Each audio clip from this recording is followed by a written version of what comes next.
Hey, it's Mark Leonard with your video thought for the day. I have great news. Yes, great news. It comes from the life of David. That's what we've been talking about this week. And as we pull into the weekend, I want to give you some great news. The news is found in a passage in 1 Chronicles chapter 12, the first couple of verses. David is at Ziklag, and he can't move about freely because Saul has a hit ordered on his life.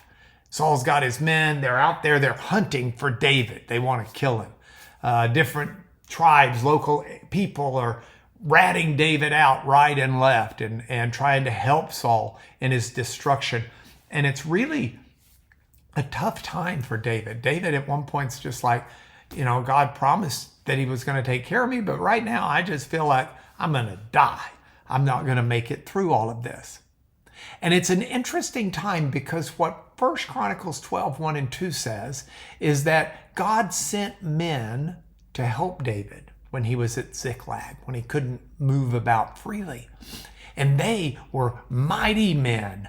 He said that the passage says they were bowmen and they could shoot arrows, but it also said they could use a slingshot and sling stones with either the right or the left hand.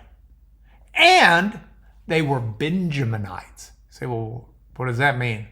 That means that some of these people were from Saul's own tribe, King Saul's own tribe.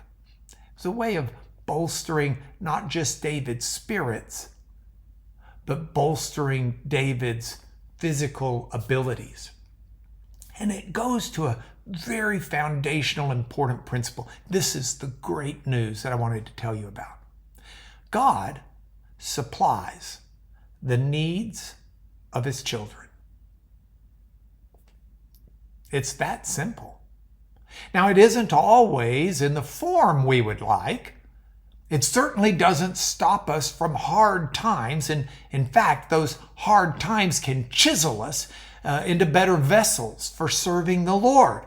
Difficulties or life-shaping events. Yet God doesn't leave us alone in the struggles of life. And David learned this lesson while he was, we could say, living on the fringes.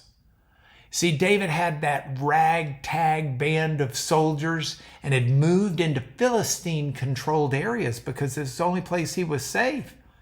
And one of the Philistine kings had given him this town of Ziklag to live in. And while he was living there, and God saw fit to send him these men to support him, to help him, to keep him safe, and to encourage him. God was supplying David with his needs. These were warriors of the ilk that would allow David to maintain his status with the Philistines. David was to be respected, not consumed. These men also allowed David to raid against other nations and tribes that were still afflicting Israel, those other than the Philistines. So David was helping his people as well. I'm impressed with the way these men must have spent a lifetime honing their skills to be deadly with bow and arrow and with sling, with left and right hands. But I'm also impressed that they were willing to come and help David, even though they were of the tribe of Benjamin, of Saul's tribe. All of this underscores for me the way of God, that he provides for his children in times of adversity. We can all take comfort in that. We don't walk through life's woes alone. Think about that this weekend. That's why I've made this your video thought for today.